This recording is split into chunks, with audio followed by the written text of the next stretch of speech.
Hey guys, today I'm going to show you how I process this image from start to finish, from my ideas of shooting this in the field, how I planned it, all the way through the finished product. Start off in Lightroom where I've already got the images that I'm going to use in the finished product already culled and ranked to make it easier for us to follow along and figure out what images we're going to need and where. Now, I've been to Kiva a bunch of times, so I knew roughly where the Milky Way was going to be. So in typical fashion, I got there long before sunset.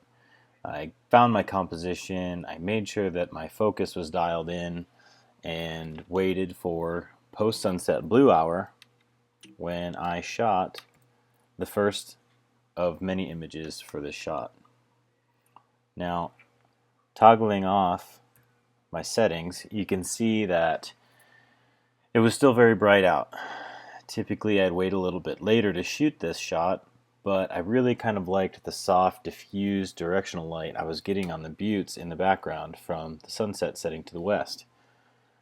So I chose to use this image for my foreground, kind of just focusing on the cave and the Kiva here initially. So toggling back on all the settings and adjustments that I've made, you can see that this is what I ended up using for the rest of the image. Now, when you're shooting a blue hour and you know you're going to be blending in a Milky Way, it's a really good idea to try to kind of take some of the contrast out of the image, where you would typically in a landscape scene want to add more contrast. In this case, I try to remove it. It's just because when you shoot a single exposure at night, for a long time, you tend to lose contrast. There's no directional light, there's no bright areas to cast any light on anything, so you're naturally going to have less contrast and color. So one of the things I always do is pull the contrast down, sort of raise my blacks sometimes more than others, and raise my shadows and reduce the highlights. Now what that's allowed me to do is bring down the sky, and more importantly what I call blend zone, or the area around the horizon that's going to be the transition between the blue hour shot and the night sky. Moving on to the second part of the foreground and midground shot, I took about 10 minutes later, and what that did was it created a little bit darker of an exposure, and it helped with some of the contrast in the very distant background. Now you see, if I toggle off all the settings on both of these shots, this was the foreground and this was the background. So you can see it's much darker, there's less directional light, and the contrast between the sky and the buttes and mesas in the background is much less. So if I toggle on my settings, you'll see I raised my shadows and blacks considerably, all the way almost, to help bring in or bring back the detail in the cave and the Kiva. I also brought down the highlights for the distant background as well as some exposure. So I'll just toggle that on and off again so you can see the difference. What this is going to allow us to do is have a really nice, clean, seamless blend that's going to look more natural and less like a cartoon. So I'll just pop back and forth between the midground shot and the foreground shot, and you can just kind of see the subtle differences.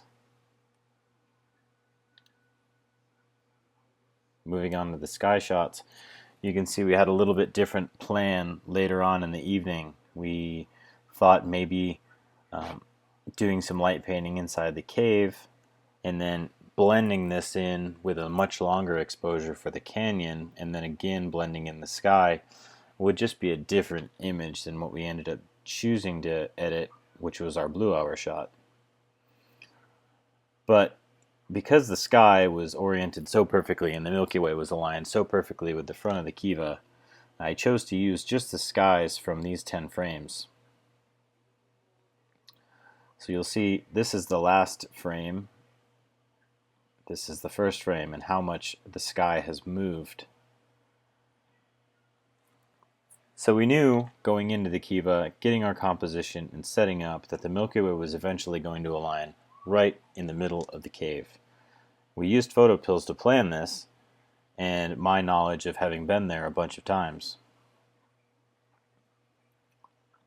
One thing I always do when I'm stacking skies to eliminate some of this movement in the Earth's rotation is to raise my ISO, as you see here, to a staggering number. Minimum of 8,000, usually 10,000, as fast as I can make my lens, f2.8, and usually a shutter speed between 10 and 15 seconds.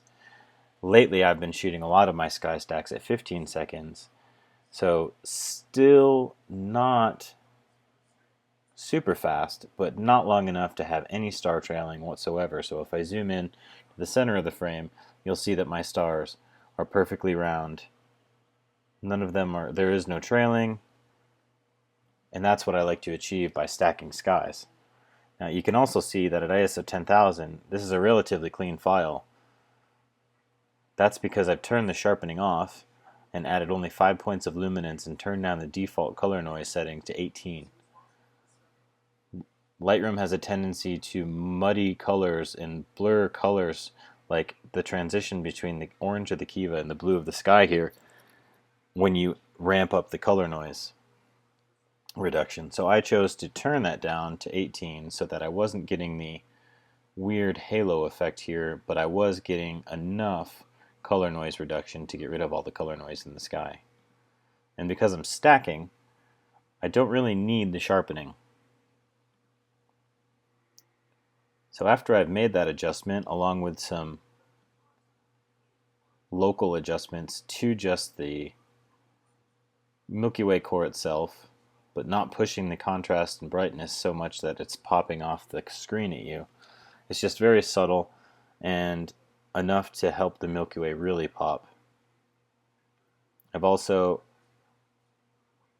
modified the white balance slightly to really help neutralize the overall dark part of the sky, but really bring out the bright parts and the colorful parts of the Milky Way core.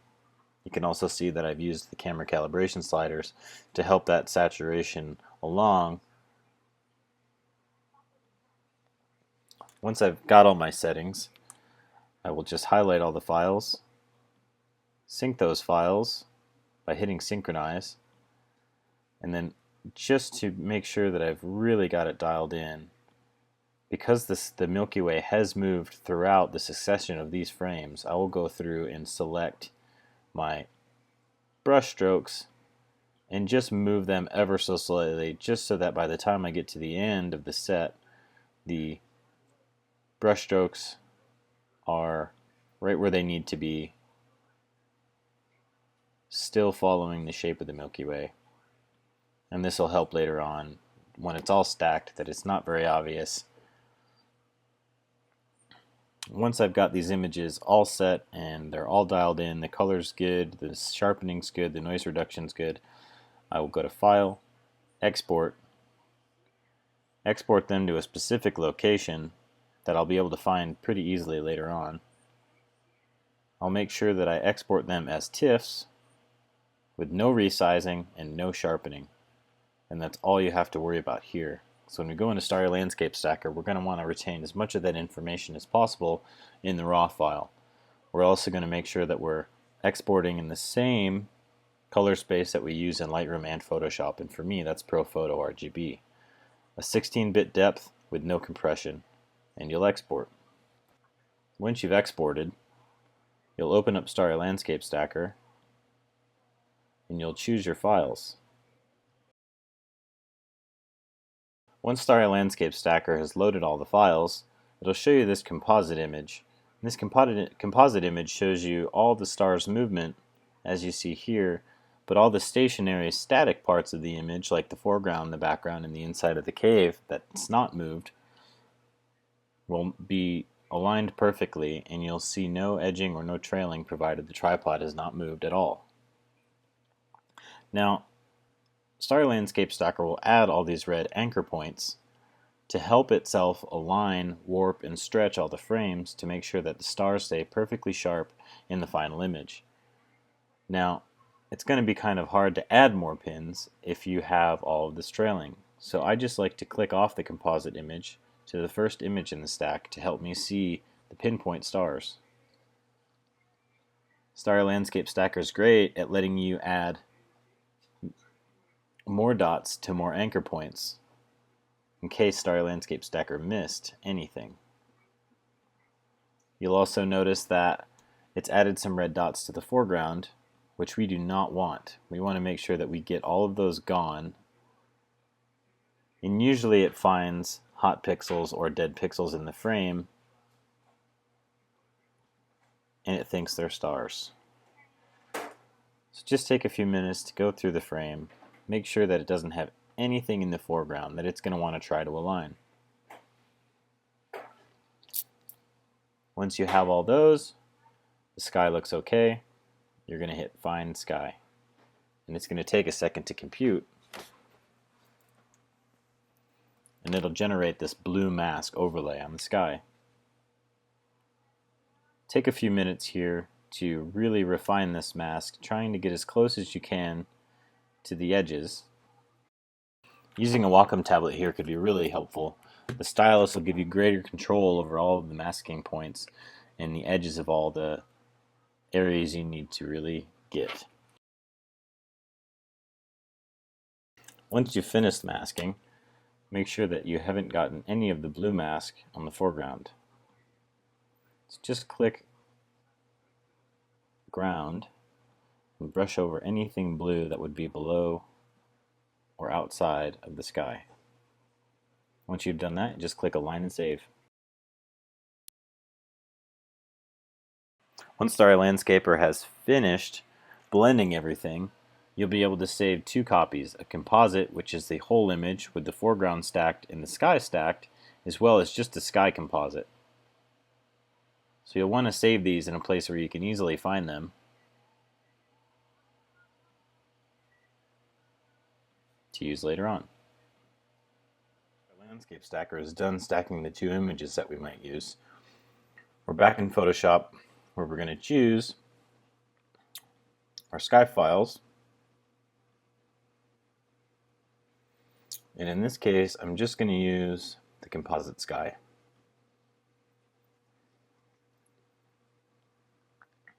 I'm also going to go back into Lightroom, select my two foreground files, choose to edit in as smart objects in case we need to tweak the images once they're in Photoshop. I like to be able to just use the smart object to go back into Adobe Camera Raw to make any final adjustments.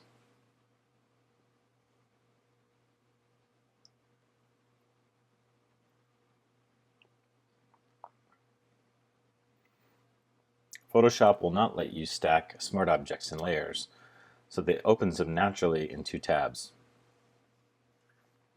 I'm going to choose to duplicate the midground layer and drop it on top of the foreground layer. And you'll see if I toggle them on and off, my midground layer is on top.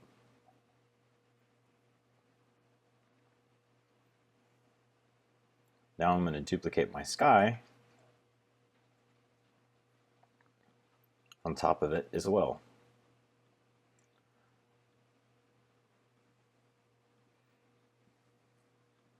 So now I've got everything in one place in Photoshop, and I've retained the ability to use the Smart Object function of these files in case I need to. And you'll see in my sky file there's some slight misalignment in some areas where I may have not taken enough time in Star Landscape Stacker to really refine my mask. So I'm going to start with turning this off, just making a rough, quick selection of my midground file.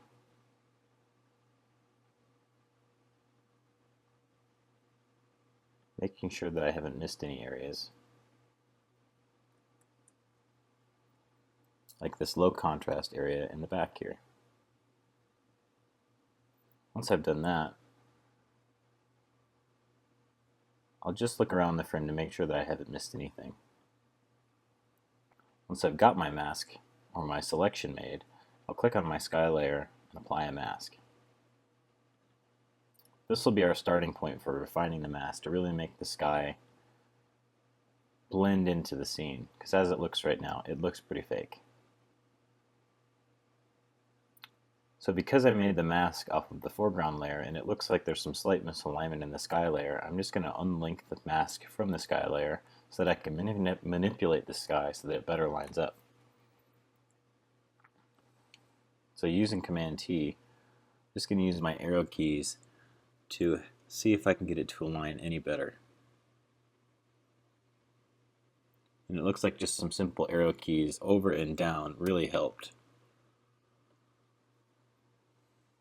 even though I still have some alignment issues here on the edges and on the bounds of the sky.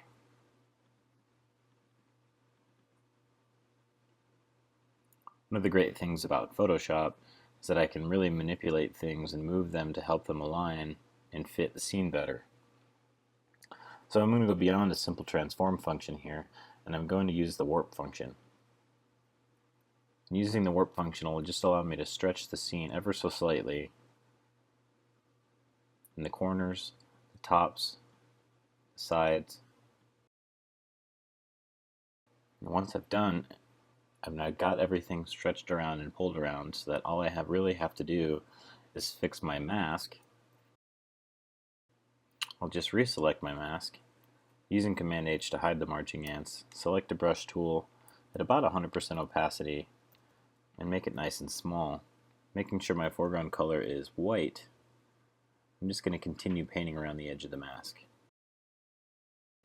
Now we're going to use a different technique to get in around these bushes to make it seamless. But for right now, we're just going to do the tedious task of refining the smooth edges of the mask.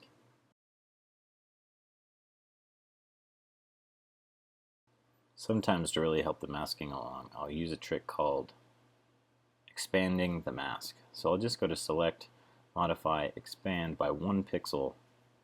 And this will basically expand our marching ants by 1 pixel. Sometimes that'll help with the edges where the quick selection tool just didn't do a really good job of grabbing. For these areas, I'm going to use a different technique. But for the most part, expanding the mask works pretty well, and it keeps natural straight lines. Sometimes, though, the edges can be pretty harsh and hard, and it can almost make the scene look like it was cut out and pasted on. So I'm just going to go over all the edges with the mask expansion. Then I'm going to go back to Select, Modify, Feather, and just feather by 1 or 2 pixels. And go back over the edges, just in areas like the background here where I don't want the transition so hard.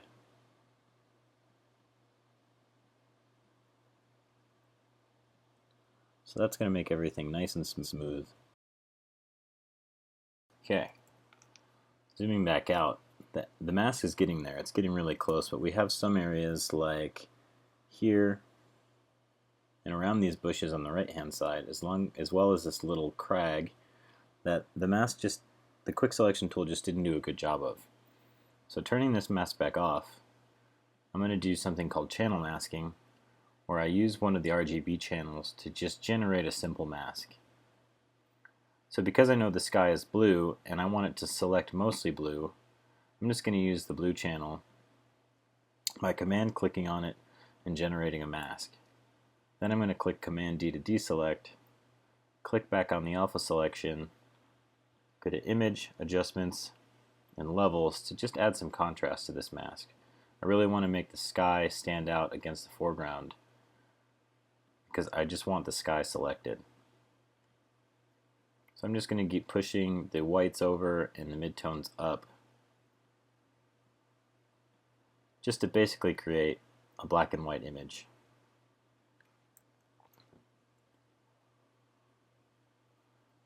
Once I've done that, I'm just going to deselect that mask, turn my sky back on with my mask selected, go back into channels, reselect the alpha channel, Command H to hide the marching ants, and with about a 50% brush opacity with white selected, I'm just going to go back over these areas around the bush, reselecting the mask or deselecting the channel mask. I'm going to reselect the mask that we've already generated, Command H, select, modify, expand by 1 more pixel, and also feather again by 2 pixels. Then I'm going to hit Command H again to hide. I'm just going to brush over, again, the troublesome areas here.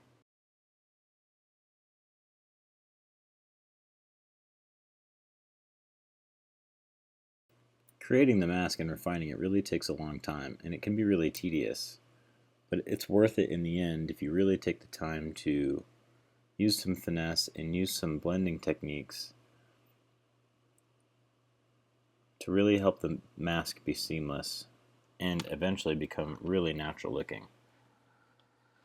Now, it's not always about making the foreground blend into the sky, it's also about blending the sky into the foreground. So the first thing I'm going to do, because the horizon is very, very dark, is I'm going to go into Camera Raw.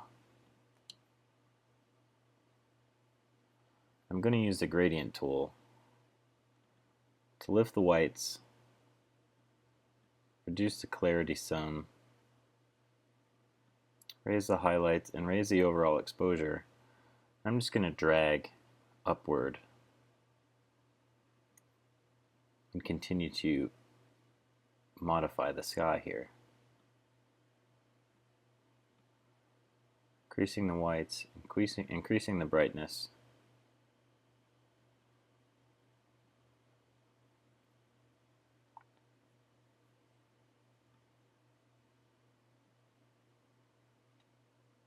Reducing the clarity and also adding some noise reduction from lifting the whites and pushing the sky a little bit brighter. I don't want to enhance any noise that I may have brought in by doing that. So now I'm just going to click OK and see how it looks. Instantly, it's a lot better. Now you'll see I chose to omit this bush here because it really wasn't helping or hindering the scene at all.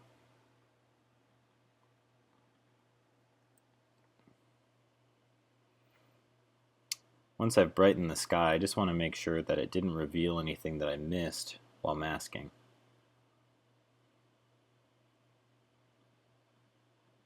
I did notice that we lost a little bit of our hump here. So I'm just going to do another quick selection of the hump and not select this bush.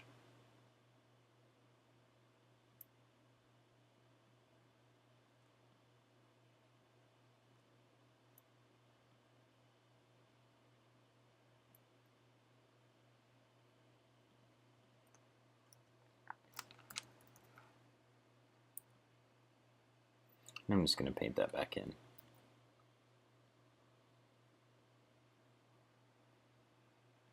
Now I'm going to select inverse, select modify, expand by 3 pixels, select modify, feather by 2 pixels. Just brush that bright area that we revealed back out. So now we're getting really close. I am finding though that now that we've brightened our sky, that the foreground is still a little bit bright, and that I'm finding that we're not even needing the original mid or foreground shot here, that the midground does a good job for lighting the whole scene. But because we have it as a smart object, I have the ability to duplicate this using new smart object via copy, double clicking on it and reducing the exposure.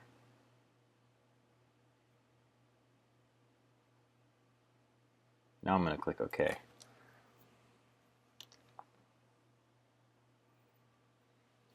Now it's blending into the scene a lot better.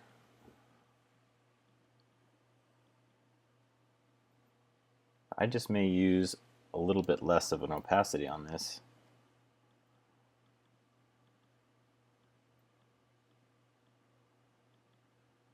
I may even choose to brush some out. So by applying a mask, using a brush tool, I can hide some of that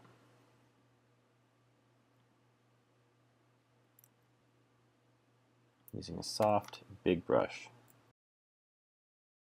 I think we're really getting close. Now the next thing I notice is that the Kiva feels a little bit crooked. It's not quite perfectly parallel with the horizon, so I want to be able to adjust and warp the foreground without hurting the mask that I created. So I'm going to use something called a stamp visible layer, where I hit Command, Option, Shift, and E to basically merge all of the layers onto a layer at the top of your layer stack. So you can see if I turn this on and off, nothing changes, and it's the same as all of our adjustments rolled into one single layer.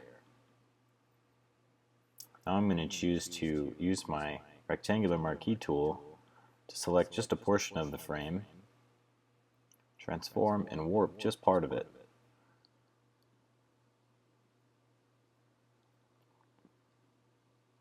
What I'm really trying to do here is just make the Kiva seem a little bit more parallel and compared to the horizon. I'll just toggle that on and off so you can see the difference.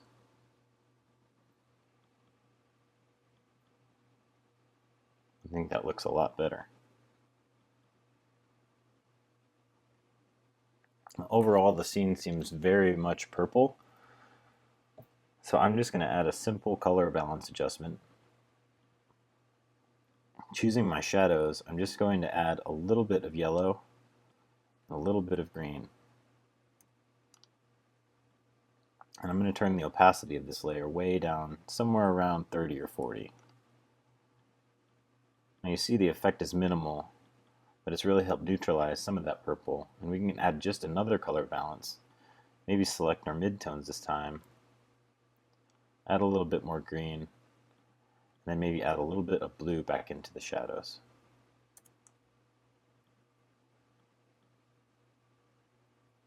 And again, turn the opacity of this down to taste.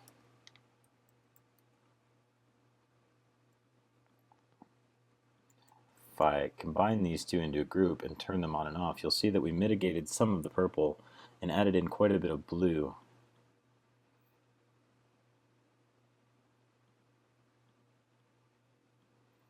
Maybe just another color balance adjustment to the shadows,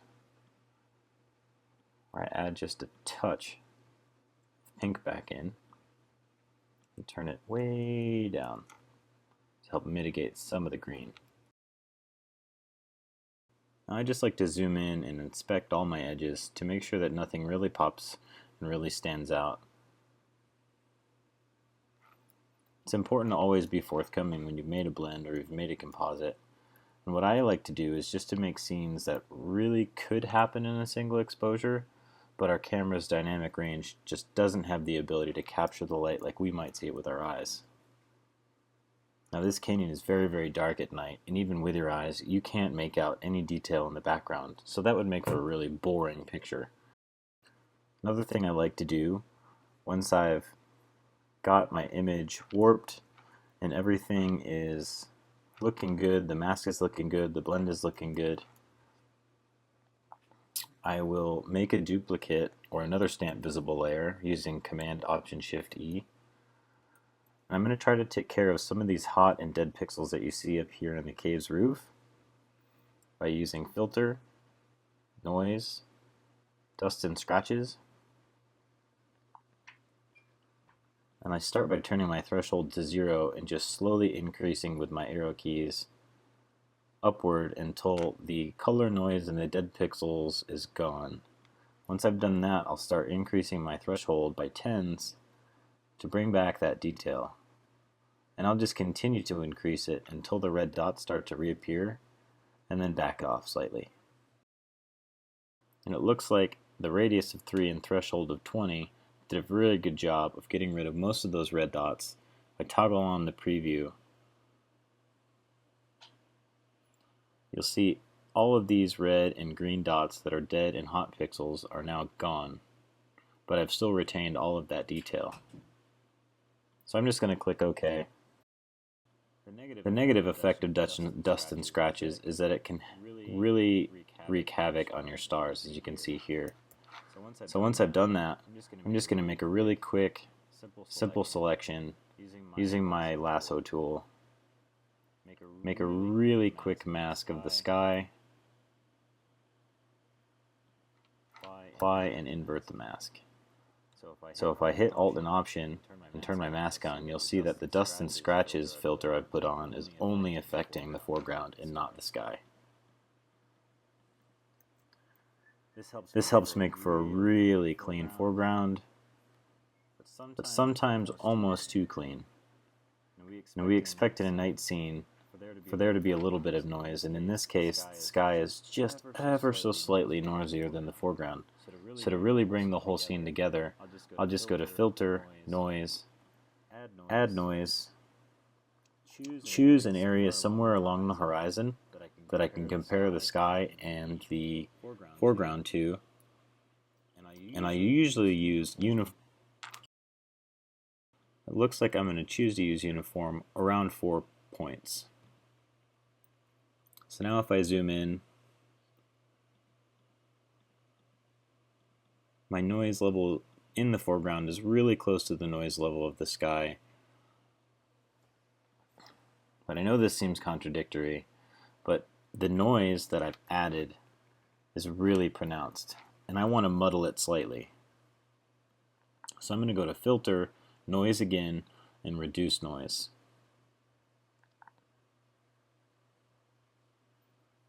Now, what I'm after is just to very slightly smooth out the noise that I've just added so that it really blends with the sky. And in this case, it's only going to be around 12 points. You'll see in the preview here that the foreground is really blending in with the sky. It has almost identical noise patterns. Just going to hit OK. I'm sorry, the max strength is 10, so we're going to go 10. We're going to apply the noise reduction to the scene. Now I think the foreground and the sky are really starting to become seamless. The noise patterns are very similar, the amount of noise is very similar, and to me that's something I always look at when I look at composites, when I look at blends, is what is the attention to detail? How much effort did they put into really bringing everything together? So from here, I just like to accentuate things like the stars and give them just a little bit more draw for the eye. So one of the tricks I use is just generating a new layer, flooding it with white, changing the blend mode to soft light, and applying a black mask. Then I'll use a very soft brush tool with my opacity set to around 20, my pen pressure and my pen opacity and brush size always turned on.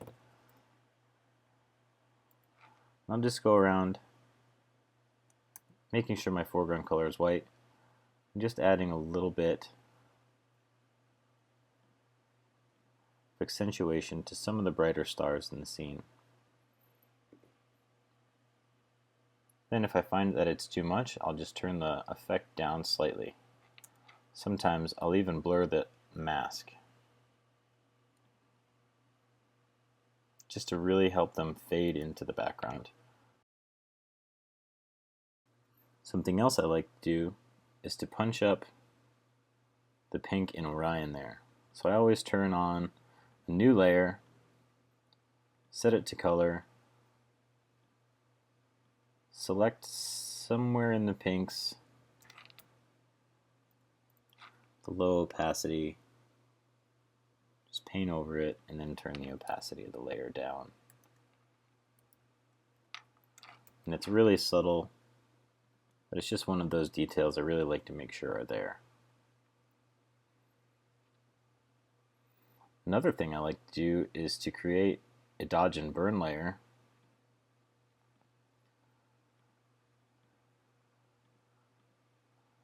And again, using one of the RGB channels, I'll generate a mask that sort of isolates the core of the Milky Way and separates it from the dust lanes. And in this case, it's going to be the red channel, which is going to do the trick. So again, Command click on the red channel, generate a mask, Command D to deselect. Now, I want to burn down these dust lanes, the darker parts of the Milky Way, to really help them pop. So to do that, Following with Photoshop's white reveals, black conceals, I need to make sure that those black parts are then white. So I'm just going to Command-I to invert this mask. Command and click on it. Command-H to hide the marching ants. Selecting a brush tool, making sure my foreground color is black. And I'm going to go really heavy-handed here so you can see the effect. It's going to help me have a really feathered mask that really helps isolate just the darker parts. So if you do this with a really deft hand at a really low opacity, you can really punch up those dust clouds without it being too obvious. Again, using a Wacom tablet here can be really beneficial and really help you just really target those dark little areas. They're really going to help your Milky Way have a lot more detail. This is something that I always do.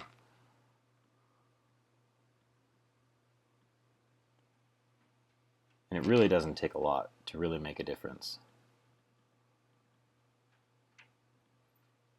You can also deselect, invert it again, select it, hide the marching ants, grab a white brush, and punch up some of the brighter parts of the Milky Way as well.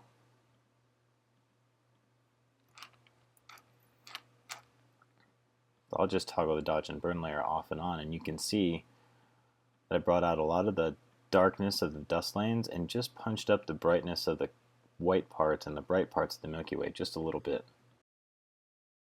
So spend a little time on it, maybe do a little bit of dodging to the corner, get rid of some of that heavy vignetting that was there.